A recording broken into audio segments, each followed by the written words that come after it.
안녕하세요. 여러분, 요즘 한국 주식시장 진짜 말 그대로 불장이죠? 바로 2026년 2월 25일 코스피가 꿈의 숫자라고 불렸던 6,000포인트를 드디어 넘어섰습니다. 이건 정말 역사적인 순간인데요. 아마 많은 분들이 지금 딱 비슷한 고민을 하고 계실 거예요. 네, 바로 이 질문이죠. 와, 진짜 6,000이네? 근데 지금이라도 타야 하나? 너무 늦은 거 아니야? 이런 생각들. 그래서 오늘 이 뜨거운 질문에 답을 한번 찾아보려고 합니다. 데이터는 뭐라고 말하는지, 이 상승 뒤에는 어떤 힘이 숨어 있는지, 그리고 전문가들은 과연 앞으로를 어떻게 보고 있는지 하나하나 속 시원하게 파헤쳐 보겠습니다. 오늘 우리가 함께 따라가 볼 이야기의 흐름입니다. 먼저 지금 시장 분위기가 얼마나 뜨거운지부터 보고요. 이 상승세가 숫자로 보면 얼마나 대단한 건지 확인해 볼 겁니다.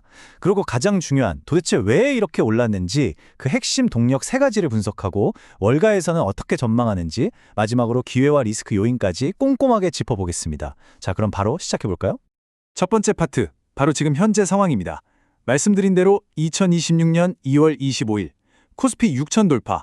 이 소식 하나로 시장은 그야말로 축제 분위기입니다. 아마 이 화면을 보고 계신 많은 분들의 마음을 그대로 옮겨놓은 문장 아닐까 싶은데요. 한편으로는 와, 대단하다 싶으면서도 다른 한편으로는 지금 들어가기엔 너무 오른 거 아닐까 하는 이 불안감, 이 두 가지 마음이 공존하는 것. 이게 바로 지금 시장의 분위기를 가장 정확하게 보여주는 것 같습니다. 자, 그럼 이제 이런 감정적인 부분은 잠시 내려놓고 이번 상승이 객관적인 데이터로 봤을 때 얼마나 대단한 건지 한번 냉정하게 숫자로 확인해 보겠습니다. 네, 바로 이 숫자입니다. 플러스 44.3%. 정말 믿기 힘든 수치죠. 작년, 그러니까 2025년 말에 코스피가 4,214포인트였거든요.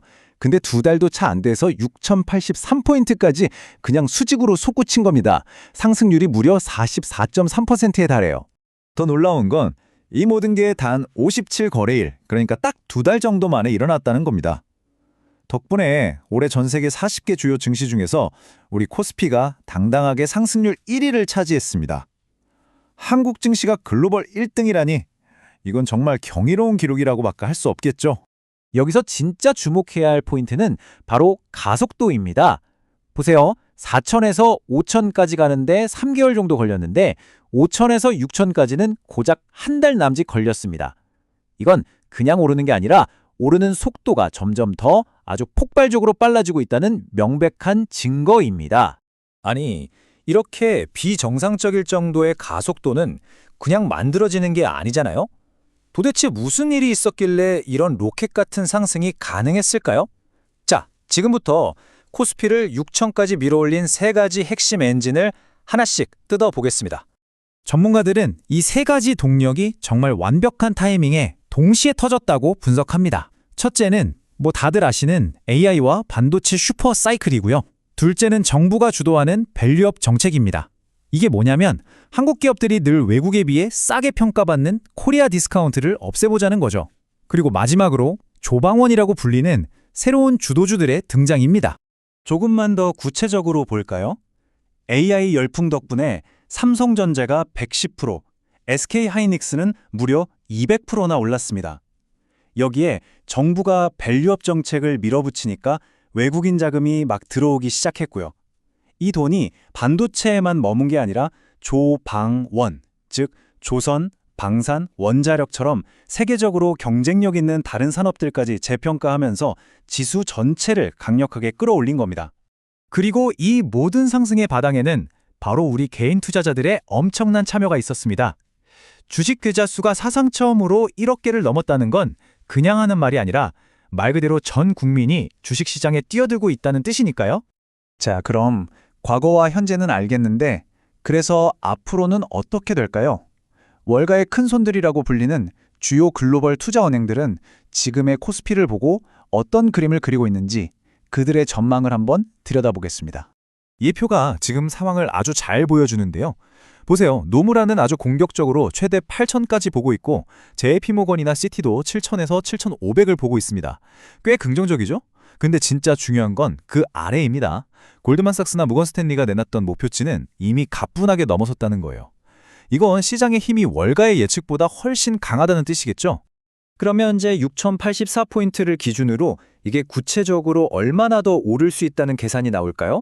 보면 CT의 목표치 7,000까지는 약 15%, JP모건의 7,500까지는 23%, 그리고 가장 높게 본 노무라의 8,000까지는 무려 31%나 더 오를 공간이 남아있다는 계산이 나옵니다.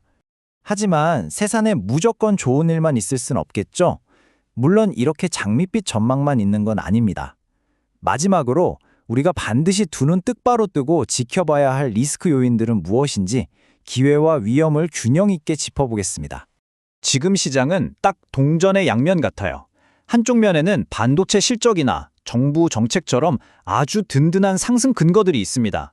하지만 동전을 뒤집어 보면 시장이 너무 과열돼서 거래를 잠시 멈추는 사이드카가 발동될 정도의 과열 신호와 31조 원이 넘는 B2, 즉 신용융자 잔고라는 위험 신호가 동시에 번쩍이고 있는 거죠.